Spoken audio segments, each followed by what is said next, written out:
জন্য 6টা আমল করে কবরে যাওয়া দরকার আছে না নাই?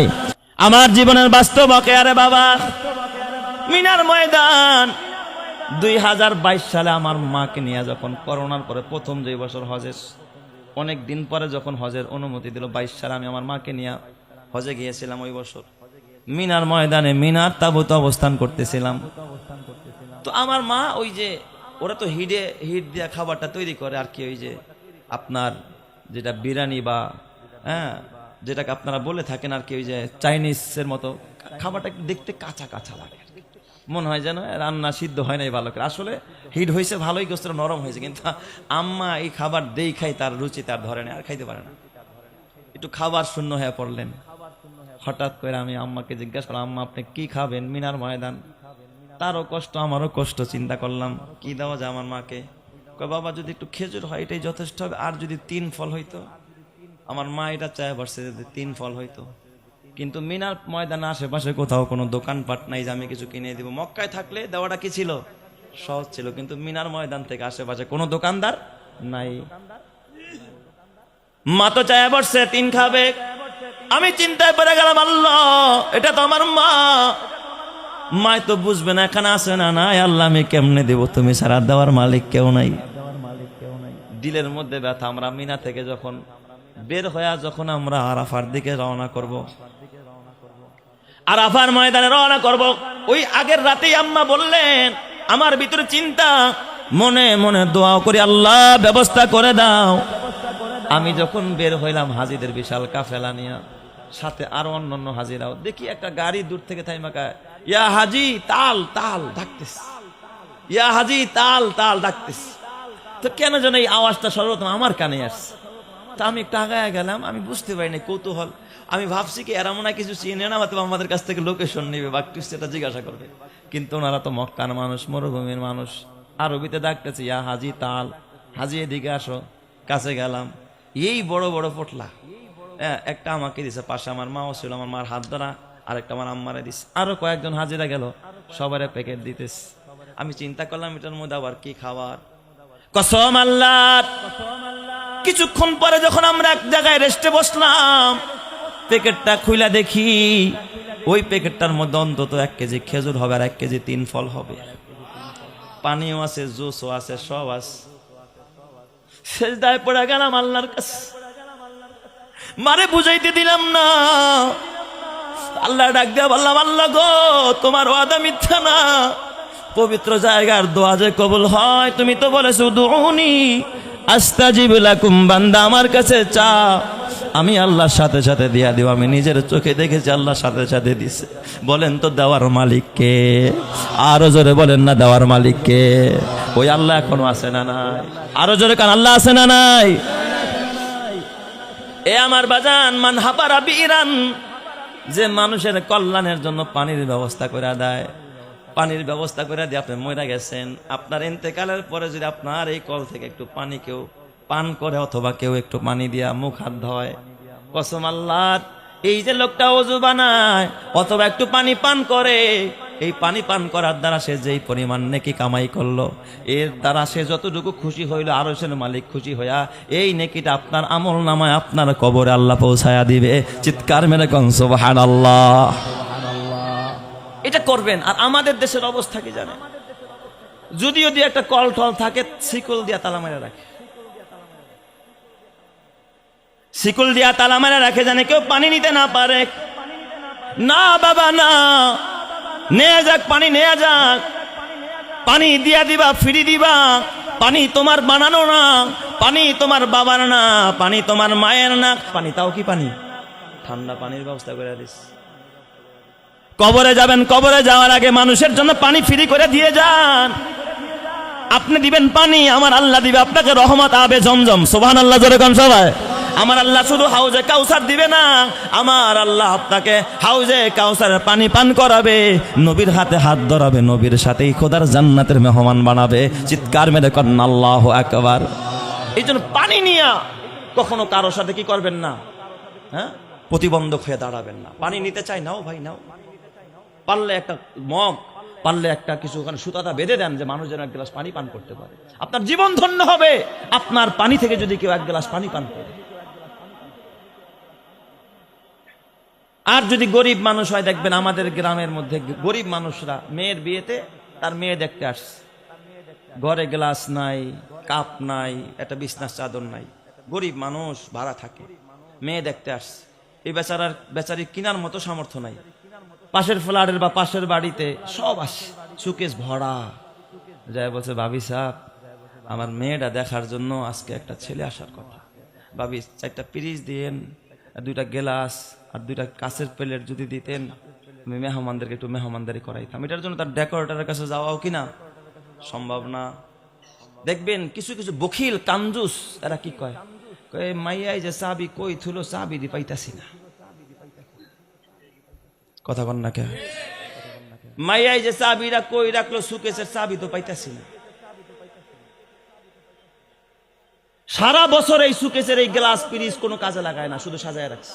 গরিব মানুষ চাইছে, তার উপকারের জন্য দেয় না। এমন কামজুস আর বখিল আমাদের সমাজ আছে না নাই? এই জোরে বলেন, আছে না নাই? মানুষের উপকার করতে পারেন না। মানুষের উপকার করবেন, পর উপকার কত দামি। এই মানুষটা যদি উপকৃত হয়, আল্লাহর রাসূল কয়, ইরহামু মান ফিল আরদি ইয়ারহামুকুম মান ফিস সামা। তোমরা জমিনবাসীদের প্রতি দয়া করো, আসমানওয়ালা তোমাদের প্রতি দয়া করবে। চিৎকার মেরে কন্না আল্লাহু আকবার। তাহলে এই সমস্ত মানুষকে সহযোগিতা করবেন তো সবাই ইনশাআল্লাহ। গরিব মানুষ, ঘরে নুন নাই, ভাবি যদি একটু নুন দিতেন, আরো তো কিনতে পারে না। কয়, এই যে তুমি একটু হাওলাত দিলা, তুমি একটু সহযোগিতা করলা, ওই লবণটা দান করলে যেই পরিমাণ সওয়াব পাইতা, এই কাচের গ্লাস আর বাটি আর কাপ দিলে দান করলে যেই সওয়াব পাইতা, তারা শুধু একদিনের ব্যবহার করতে দিলে আমার আল্লাহ তোমার আমল নামায় দান করার সওয়াব দিয়া দিবে। সুবহানাল্লাহ। নেকি খুঁজা পায় না, কোথায় গিয়ে নেকি করবে। এটা হলো 2 নাম্বার, মান হাপারা বিরান। 3 নাম্বার, যেই কাজ করে গেলে কবরেও সওয়াব যাইতে থাকে। মইরা যাবেন, পারিশ্রমিক কবরে যাইতে থাকবে, সওয়াব অটোমেটিক যাবে, কোনো ইসালে সওয়াব করা লাগবে না, বলা লাগবে না আল্লাহ এই সওয়াবটা তার কবরে পৌঁছায় দাও, এই কথা বলা লাগবে না। আপনি খালি এই কাজটা কইরা যাবেন, অটোমেটিক আপনার কবরে সওয়াব যাবে।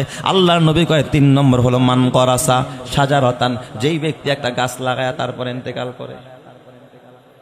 রাস্তার পাশে একটা গাছ লাগায়া দিছেন, মানুষ যেন ছায়া নেয়, এর ফলমূল যেন পশু পাখিরা খায়। আমি খাইতে চাই না, রাস্তার পশু পাখিরা, মানুষ পথিকেরা, মুসাফিরেরা যেন ফলমূল খাইতে পারে, মানুষ যেন ছায়া গ্রহণ করতে পারে। নিয়ত আপনারা ভালো, এই জন্য একটা গাছ লাগাইছেন। আবার যদি গাছ এই জন্য লাগান যে প্রতিবেশীর উঠানে যেন ছায়া পড়ে, প্রতিবেশী যেন ধান শুকা দিতে না পারে, ওর বাড়িতে আমি গাছের ডাল দিয়া দিব, তাহলে এই গাছ লাগাইলে কবরের মধ্যে গজব যাবে। কথা ঠিক না ব্যাঠিক জোরে কা? মানুষের কল্যাণের জন্য যদি কেউ একটা ভালো ছায়াদার ফলদার গাছ লাগায়া যায়, অথবা পশু পাখির খাবারের জন্য একটা বৃক্ষ রোপণ করে যায়, এর সব আল্লাহ তাআলা অটোমেটিক তার কবরে দিয়া দেয়। চিৎকার মেরে কন্না আল্লাহু আকবার। বলেন তো আমার আল্লাহ দিবে কি দিবে না? এটা 3 নাম্বার। 4 নাম্বার, আল্লাহর নবী বলে, ওয়ামান বানা মসজিদান, কেউ যদি একটা মসজিদ বানায় কবরে যায়, কি বানায় জোরে কোন? মসজিদ বানায় তারপরে কবরে চলে গেছে।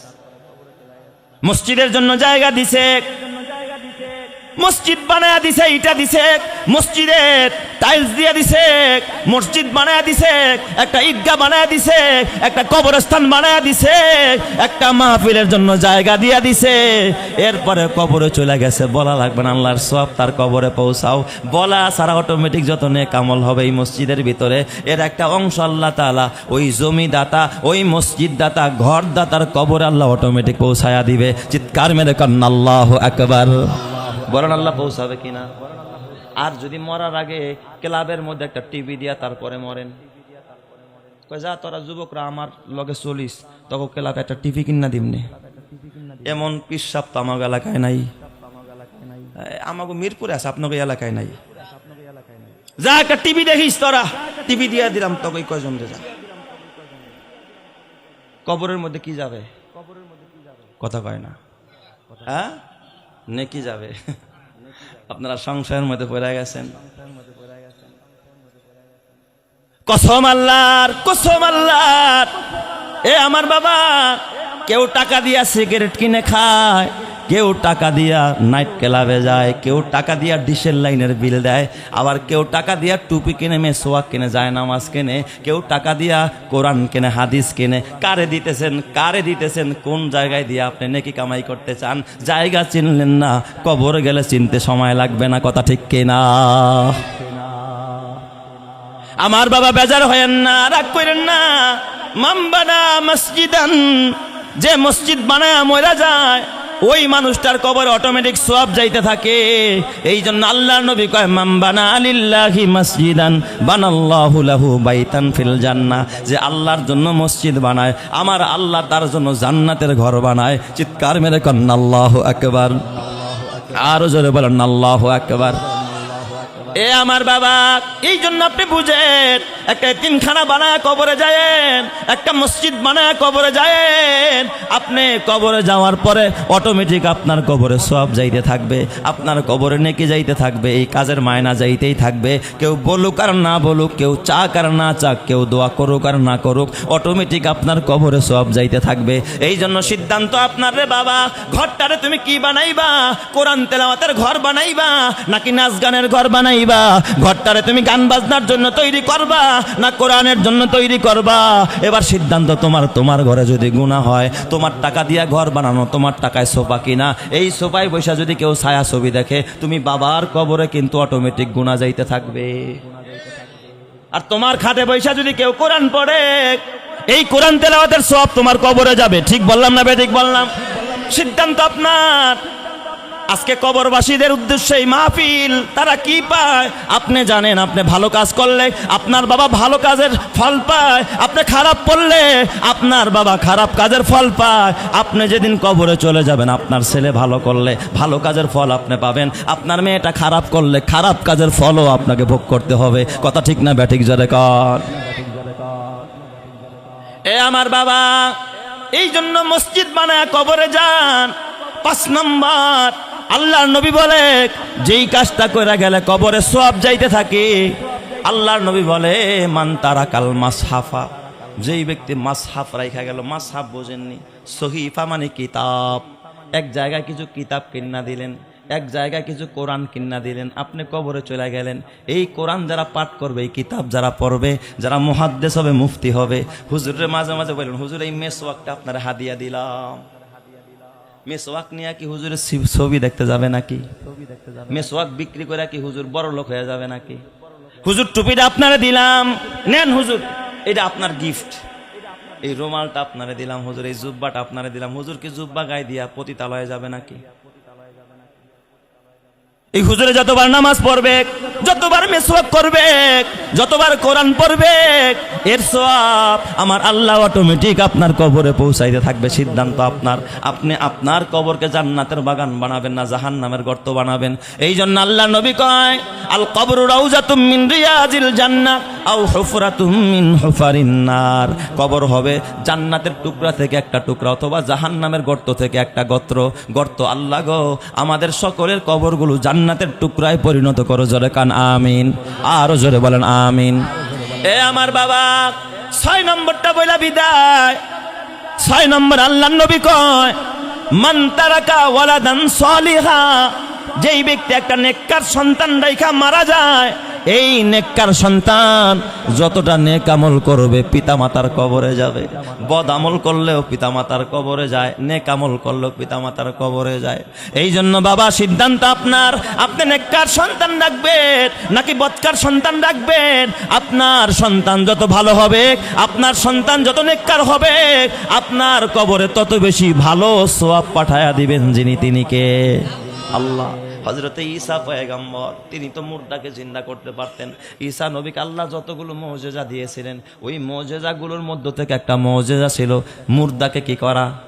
জিন্দা করা। শুধু কবরের পাশে দাঁড়ায় মুসা পয়গম্বর শুধুমাত্র বলতেন কুম বিইজনিল্লাহ, আল্লাহর হুকুমে দাঁড়িয়ে যাও। এই কথা বলতে দেরি, কবরের মুর্দা অমনি আল্লাহর নাম নিয়ে দাঁড়াইতে দেরি হয় না। চিৎকার মেরে কন্না আল্লাহু আকবার। বলেন তো মুর্দাকে জিন্দা করার ক্ষমতা কার? কাদেরে কুদরাতু দারাদ হারচে খাহাদ আকুনাদ, কাদেরে কুদরাতু দারাদ হারচে খাহাদ আকুনাদ, মুর্দারা উ জাবা বখশাদ জিন্দারা বে জাকুনাদ, মুর্দারা উ জাবা বখশাদ জিন্দারা বে জাকুনাদ। তাইলে আমার যে আলেম ভাই কোরআন শিখায়া যায়, যে আলেম হাদিস শিখায়া যায়, যে আলেম নামাজ শিখায়া যায়, যে আলেম তাহাজ্জুদ শিখায়া যায়, যে আলেম পর্দা করা শিখায়া যায়, যে আলেম আপনারা জাহান্নামের পথ থেকে বাঁচায়া জান্নাতের পথ দেখায়, যে ইমাম সাহেব আপনারা সব সময় ভালো কথা বলে, কসম আল্লাহর, বলেন তো ইমামের মৃত্যুর পরে মুসল্লিরা এবং তার ছাত্ররা যত ভালো কাজ করবে এর একটা অংশ আল্লাহ তাআলা তার কবরের মধ্যে অটোমেটিক পৌঁছায়া দিবে। কথা ঠিক কিনা? আল্লাহ পারে কিনা? এই জন্য আমার বাবা আল্লাহর নবী বলেন, আল উলামা ওয়ারাসাতুল আম্বিয়া, আলেমরা নবীদের ওয়ারিস। ওয়া ইন্নাল আম্বিয়া লাম ইউওয়ারিসু দিনারাও ওয়ালা দিরহামা, ইন্নামা ওয়ারাসুল ইলমা ফামান আখাযাহু আখাযা বিহাজ্জি ওয়াফির। আলেমরা কিন্তু দিনার দিরহামের ওয়ারিস না। এ দুনিয়ার যুবক ভাই, তুমি টাকা পাইছো মানে আলেমের মিরাজ পাও নাই, আমার নবীর মিরাজ পাও নাই। নবীরা কাউরে সম্পদের মিরাজ দেয়া যায় নাই, নবীরা এলেমের মিরাজ দেয়া গেছে। আলেমরা এলেমের মিরাজ পাইছে, তোমরা পাইছো কারুনের মিরাজ, হামানের মিরাজ। কারণ কারুন ছিল সম্পদওয়ালা, ফেরাউন ছিল ক্ষমতাওয়ালা। আমার এই জমিনে কেউ পাইছে ফেরাউনের মিরাজ, কেউ পাইছে হামানের মিরাজ, কেউ পাইছে সাদ্দাদের মিরাজ, কেউ পাইছে আবু জাহেলের মিরাজ, আর কেউ পাইছে উতবা শাইবাদের মিরাজ। আর আলেম ওলামারা পাইছে নবী মুহাম্মদুর রাসূলুল্লাহর মিরাজ, এলেমের মিরাজ। চিৎকার মেরে কন্না আল্লাহু আকবার। আলেমেরই মাতা পিতা বড় ভাগ্যবান, রোজ হাসরে মাথায় হবে তাজ পরিধান। হাসরেরই কঠিন মাঠে হবে হাহাকার, সেই মুহূর্তে দেখবে সবাই কিনা চমৎকার। প্রশ্ন হবে মুকুট মাথায় কে বা কাহারা, জবাব হবে আলেমেরই মা বাবা তাহারা। সেই মুকুটের জ্যোতি হবে সূর্য থেকে অধিক, যদিও তাহা এই দুনিয়ার ঘরে করে ঠিক। ওই সমস্ত মাতা পিতা বড় ভাগ্যবান, এই জগতে নেই কেহ হয় তাদেরই সমান। এই জগতে সবার ঊর্ধ্বে এলেমের ঈমান, ওই এলেমকে যাকে খুশি আল্লাহ করেন দান। এই এলেমের গুণে আদম সম্মানিত হয়, ফেরেশতারা সেজদা করে কোরআনে তা কয়। এই জগতে যাদের সিনায় দ্বীনি এলেম নাই, তাদের মতো হতভাগা আর তো কেহ নাই। কথা ঠিক কিনা জোরে কর। আলেম ওলামারা আমাদের মাথার তাজ, এরা সবসময় মানুষকে ভালো কথা শিখায়, ভালো কাজ শিখায়, ভালো আমল শিখায়। এরা সাদকায়ে জারিয়ার রাস্তা দেখায়। কথা ঠিক না ব্যাঠিক জোরে কর। এই জন্য আলেমদের সাথে চোখ রাঙায়েন না ভাই, জীবন বরবাদ হয়ে যাবে। আলেম আপনার মসজিদে চাকরি করে না, অনেকে কয় আমাগো মসজিদে হুজুর চাকরি করে। কথায় কথায় আলেম ওলামাদেরকে ধমক মারে, আসে না নাই? আর যদি হুজুর খালি মোটামুটি হক কথা কইতে পারবে, এই হুজুর আগে ভালো আসলো, ইদানিং ব্যবসা ভালো না, এরা রাখা যাবে না, ঠিক কিনা? আর যদি খালি তাদের বিরুদ্ধে কথা কয়, সুদের বিরুদ্ধে বয়ান দিলে, ঘুষের বিরুদ্ধে বয়ান দিলে কয় হুজুর চলবো না। এই হুজুর কি দিয়া দাও, বাদ দিয়া দাও। কেন হুজুর সুদের বিরুদ্ধে কথা কইছে? এক জায়গায় এক সেক্রেটারি সাহেব সুদ খায়, তো ইমাম সাহেব সুদের বিরুদ্ধে ওয়াজ করছে মসজিদে। দুপুরবেলা ইমাম সাহেবের ঘরে খানা খাইতে গেছে, জুমার নামাজ টামাজ পড়া বয়ান ঠয়ান দিয়া, ইমাম সাহেবের সেক্রেটারির ভিতরে রাগ।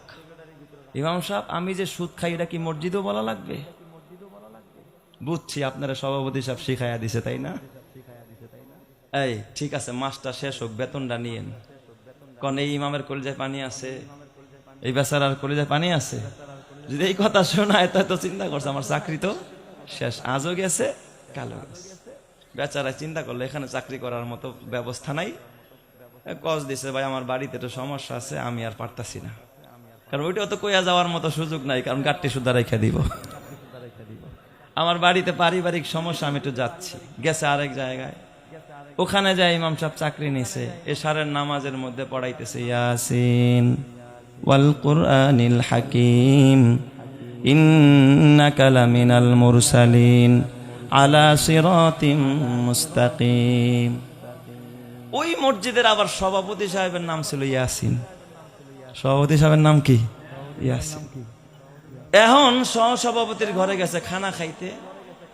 সহসভাপতি ইমাম সাহেব এই পাম দিয়া দিয়া চাকরি করা শিখছেন কয়দিন ধরে? কয় পাম দিলাম মানে? কয় সভাপতি সাহেবের নাম ইয়াসিন, এটা কি নামাজে কোন লাগবো? হ্যাঁ, আর হ্যার নাম কইছেন ভালো কথা, আমার নাম তো একবারও কইতারলেন না। হ্যার নামও কোন, হ্যার বাপের নামও কোন। হ্যার বাপের নাম হাকিম। বাপের নাম কি? ওয়াল কোরআনিল হাকিম। বাপের নাম কইছেন। ওর দাদার নাম ছিল মুরসালিন, ওয়া ইন্নাকা লামিনাল মুরসালিন। বাপের নামও কইছেন, দাদার নামও কইছেন, সব কোয়া শুরু করছেন। আমার নাম তো একবারও কইতারলেন না। ঠিক আছে, চাকরিটা করেন, দেখি কেমনে করেন। একজনের লিগা দোয়া করছে, দেখবেন কমিটির আরেকজন বেজার হয়ে গেছে। আমি ঠিক বললাম না ঠিক বললাম? যে খালি ইমাম সাহেব দিয়ে এর লিগাই দোয়া করে সব। এ আমার বাবা, বেজার হয়েন না, রাগ করেন না। আলেম ওলামা কত দামি, আলেম ওলামা কত সম্মানী, এটা আপনারা জানবেন না। আব্দুল্লাহ ইবনে মুবারক রহমাতুল্লাহ আলাইহি, ওনার যুগে আব্দুল্লাহ ইবনে মুবারক রহমাতুল্লাহ আলাইহি বাদশাহ হারুনুর রশিদের যুগের একজন বড় বুজুর্গ ছিলেন, বড় আল্লাহওয়ালা, বিশাল বড় মাদ্রাসা। বাদশাহ হারুনুর রশিদের যুগে আব্দুল্লাহ ইবনে মুবারকের হাজার হাজার ছাত্র, যিনি ইমাম বুখারীরও ওস্তাদ আব্দুল্লাহ ইবনে মুবারক রহমাতুল্লাহ আলাইহি। ওনার ছাত্রকে যখন ছুটি দিত, হই হুল্লার কইরা এলাকা দিয়া চলাফেরা করত। বাদশাহ হারুনুর রশিদের বাসভবন ছিল মাদ্রাসার পাশেই। তো ছাত্ররা যখন হই হুল্লার করে আওয়াজ কইরা যায়, তাদের একটু কি হয়? ডিস্টার্ব হয়, আওয়াজ হয়। তার বেগম ছিল জুবাইদা, একদিন ঘুমায়া রইছে, শরীর ভালো না। ওই সময় ছাত্ররা হই হুল্লার করে যায়, ঘুম ভেঙে গেছে। কি রে, এই বেহাঙ্গাগুলো কার এইভাবে আওয়াজ করে, আমার ঘুম ডিস্টার্ব করে? উজির আইসা কয়, ম্যাডাম, আব্দুল্লাহ ইবনে মুবারকের মাদ্রাসার ছাত্র এটি। সুবহানাল্লাহ, যেরকম সবাই আজকে আসুক, বাদশা আজকে আসুক, দেখি ওরা এখানে কেমনে থাকে, কেমনে চলে এই রাস্তা দিয়া। বাদশাহ হারুনুর রশিদ বড় আল্লাহওয়ালা বাদশা। বাদশাহ হারুন যখন রাজদরবারে আসলেন, ম্যাডাম ডাক দিয়া কয়, বাদশাহ এত বড় দুঃসাহস, আব্দুল্লাহ ইবনে মুবারকের মাদ্রাসার এতিম বাচ্চারা রাস্তা দিয়া হই হুল্লার করে হাইটা যাবে। ছোট ছোট বাচ্চারা, আরে বুঝে না। এই যে 8 বছর 9 বছরের বাচ্চা, হেফসখানার বাচ্চা, এতিম বাচ্চাগুলো হই হুল্লার করে একটু আওয়াজ করে। আপনার ঘরে 4 জন সামলাইতে পারেন না, একটা মাদ্রাসায় 2000 3000 5000 ওস্তাদরা কেমনে সামলাবে? কথা ঠিক না বেঠিক? জোরে কয় স্বামী, এইগুলো যেন এই রাস্তা দিয়া, এই রাস্তা বন্ধ করে দাও। আর বিকল্প রাস্তা দিয়া ঘুরা যাবে, ওই খাল পার হয়ে ওই দিক দিয়ে ঘুরে আসবে, এদিক দিয়ে যাওয়ার কোনো সুযোগ নাই। বাচ্চা হারুন ডাক দিয়া বলে, বিবি, ও বিবি, কি বললা তুমি? আমারে বললা, বাচ্চা হারুন রে বললা আব্দুল্লাহ বিন মুবারকের ছাত্রদের বিরুদ্ধে আইন করতে। বিবি গো, তুমি তো জানো না, আমার জীবন থাকতে আমি কোনোদিন বাদশাহ হারুনুর রশিদ, আমি কোনোদিন আব্দুল্লাহ ইবনে মুবারক এবং তার ছাত্রদের বিরুদ্ধে কোনো আইন করতে পারবো না। চিৎকার মেরে কন্যা আল্লাহু আকবার। আরো জোরে বলেন আল্লাহু আকবার। বাদশাহ কি কয়, আমি পারবো না এই হুজুরদের বিরুদ্ধে কোনো কথা। তাহলে তোমার পাওয়ার বেশি না, তোমার হুজুরের পাওয়ার বেশি। কয়, বিবি ভাবছিলাম তুমি বুঝি একটু জ্ঞানী, এখন দিয়ে আরো বলো, কাল লাগে তুমি কারে মিলাইলা? কোথায় আব্দুল্লাহ ইবনে মুবারক আর কোথায় আমি বাদশাহ হারুন? ও বিবি, কার সাথে কারে তুলনা করলা? বিবি রে, তুমি তো জানো না, আমি তো পাইছি কারুনের মিরাস, হামানের মিরাস, সাদ্দাদের মিরাস, আবু জেহেল, আবু লাহাব, উতবা, শাইবাদের মিরাস। আর আব্দুল্লাহ ইবনে মুবারক সাদ্দাদের মিরাস পায় নাই, কারুনের মিরাস পায় নাই, হামানের পায় নাই, আবু জেহেল, আবু লাহাবেরটা পায় নাই। আর আব্দুল্লাহ ইবনে মুবারক পাইছে নবী মুহাম্মদুর রাসূলুল্লাহর মিরাস। চিৎকার মেরে কন্না আল্লাহু আকবার। আর জোরে বলেন আল্লাহু আকবার। বিবি, তুমি কার বিরুদ্ধে আইন করতে কও? কার বিরুদ্ধে? আমার লড়তে বলো। কসম আল্লাহর, ওলামায়ে কেরাম যে নবীর ওয়ারিস, আপনাদের বিশ্বাস হয়নি? হয় না? নবী থাকলে এই চেয়ারে বয়ান করতে কোনো সন্দেহ আসেনি। এই যুগটা যদি নবীর যুগ হইতো, নবীরে যদি দাওয়াত দিতেন, নবী এই চেয়ারে বসতো। এই যে আপনারা আল্লাহ আমানুল্লাহ ভাইরে দাওয়াত করছেন, উনি যদি না এসে তার প্রতিনিধি পাঠাইতো, উনি যেই চেয়ারটা পাইতো, ওনার প্রতিনিধিও কি পাবে? একই চেয়ার পাবে। ঠিক না বে ঠিক? পাবে না? তাহলে নবী নাই, নবীর প্রতিনিধি ওলামায়ে কেরাম। ছোট হইতে পারে, গরিব হইতে পারে, তোমার মসজিদের 10,000 টাকার বেতনে চাকরি করতে পারে, কিন্তু তারা কার ওয়ারিস? নবীর ওয়ারিস। নবীর ওয়ারিস। নবীদের যেই সম্মান উলামায়ে কেরামেরও একই সম্মান। নবী থাকলে নবীর হুকুম করতে পারত না, আলেমরে হুকুম দাও। নবী থাকলে নবীর ধমক দিতে পারত না, আমল বরবাদ হয়ে যাইতো, ঈমান চলে যাইতো। কসম আল্লাহর, মান সাব্বা আলিমান ফাকাদ কাফার। এই জন্য ফিকহের কিতাবে লেখে যে আলেমরে গালি দেয় সে কুফরি করে ফেলায়, তার ঈমান চলে যায়। কথা ঠিক না ব্যাঠিক যারে কা? আলেমরা মাথার তাস। পারলে আলেমের জুতা সোজা কইরো, পারলে আলেমের জুতা সোজা কইরো।